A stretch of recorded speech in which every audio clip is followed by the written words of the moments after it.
Hey guys, this week's tip comes to us via request from a retailer I met a while back. He found this feature called number entry function while leafing through the help files.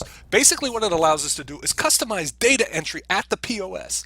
And via that customization of data collection, we can use number or alpha codes and then tie those back to a more descriptive legend that can be better understood at a later time. Now his specific uses were if a customer was coming through the line and had a positive or maybe even a bad experience, he wanted the cashier to go ahead and place a note in the transaction file that could be searched on later so that management could either contact the customer or get in touch with them in some way to maybe either say thank you or make up for that bad situation. It could also be used for something like maybe the cashier thinks there's theft going on during that transaction and they want to flag it so that somebody can look at it later. Or the third option could be maybe the customer just wants more information about your loyalty program, membership program, whatever it may be, but they ain't got the time right now. So the cashier can quickly flag in the transaction that the customer wants more detailed information. Then later on, the management team can search on that flag, find what the customer needs to know, and then get in touch with them via email or a phone call or whatever means is necessary. So let's take a look at this thing, and I think you'll find it pretty darn neat. So let's take a look at an example from the POS perspective first of what we mean by the number entry function. I'm on a basic POS screen here. I'm going to go ahead and assign a customer to it, Mary Peterson. And Mary today is going to buy this specific energy drink item. Now Mary has some questions about our loyalty program, could be a membership program, could be anything at all, but she doesn't have the time right now to listen to our spiel. But we've given in our store our cashiers the ability to flag this transaction so that somebody can follow up with Mary at a later date. All I did was put a button on my POS screen for customer comment. Now if I hit that button, it's asking for an entry prompt here from the cashier. So in my case, Mary has a question about my membership program, so I'm going to say 411. That's the code I'm going to use for Mary Peterson wanting more information about something or other. When I hit enter, you'll notice that that number shows up nowhere on the POS, and if I go ahead and tender out here, even on the receipt, there is no entry of the 411 code. That code is just going to be kept in the electronic journal that can be searched on at a later date, and it clarifies that, hey, Mary wants to know some additional information about whatever the heck it is. So let's hop over to the journal side, and I'll show you exactly where that shows up. Alright, so I hopped over to SMS Pro in the back office. I'm going to go ahead and look at my EJ transactions here, and I'm just going to look by date here real quick and look at all the transactions for today's date. Now the last one here is the one that we just did with Mary Peterson. You can see here's Mary in the transaction, here's the energy drink, and look right here. This reference code field here, the 411. That is exactly what the cashier put in via entry at the POS, and I can search on this specific field at a later date to tell me, hey, Mary must want to know something, 411 code, about something or other. Maybe it's our loyalty program, membership program, maybe it's just this specific product. Now you can get as detailed as you want here. You can type in a full character in a full sentence. But a lot of you guys aren't going to have a QWERTY keyboard there. So it might be a good idea to go ahead and plan for codes similar to this that can be referenced back to a more descriptive legend at a later time. You could post this short list of codes at each register. You could have it in the back end so every management team member knows that 411 means Mary wants some information. Go ahead and look Mary up in the customer file, give her a call, shoot her an email, do something or other to get back with Mary. So next I'm going to show you how to set this function up in the system, and then we're going to take a look at the electronic journal again in a more realistic search methodology. So I'm in a basic SMS Pro setting here. All you really have to do, it's real easy, go up to your system menu, hit function, all the functions are going to come up here. Go ahead and hit the little magnifying glass so that we can look up. And then remember, this thing is called number entry. So if you type in the word number, you're going to get a couple options here for number entry. Now this first one here, function number 1810, that has something to do with the accounting bean counter, so skip that one. The one we want is function 760 right here. So if we highlight that, click OK, it's going to go ahead and bring that function up here in the function table so that we can begin to work on it. So to work on this client-based function, function number 760, just make sure you're selected, your cursor is on that particular function. Come up here to the toolbar again and hit this little toggle detail view button right here. When you hit that, it's going to bring up the basics of the function here. Now what we can see is the function number 760, it's for the client or the customer side of SMS. It's an operational type of function that we're going to work in, and the function itself is called number entry. This stuff down here has to do with who can see it, who can view it, who can use it, that sort of thing. So let's leave all that as default. Then what we want to focus on is right down here, this alpha parameter. This is the field where all the magic is going to happen. So in this next part, you're just going to have to memorize it. You could look look it up in help file too if that's what you want to do, but I'm just going to paste it in here. And this is just the command of what we're telling this function to do. What we're telling the function to do is in table, the sale registration table, which is the electronic journal, populate field number F1079. Field number F0179 is just a SIL field that's associated with that. Remember that I think it was the registration code there that we saw in the electronic journal, that little header.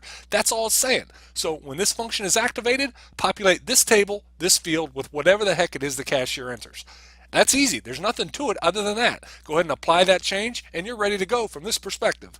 Now when you're in the POS, there's a couple different ways to access this function that we just worked on. I'll show you the button here in just a second.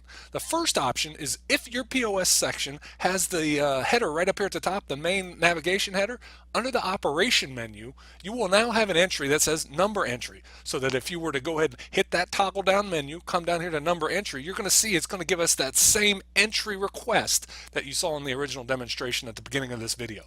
Now the other option too is to go ahead and have a customer comment button similar to what I had in that first demonstration.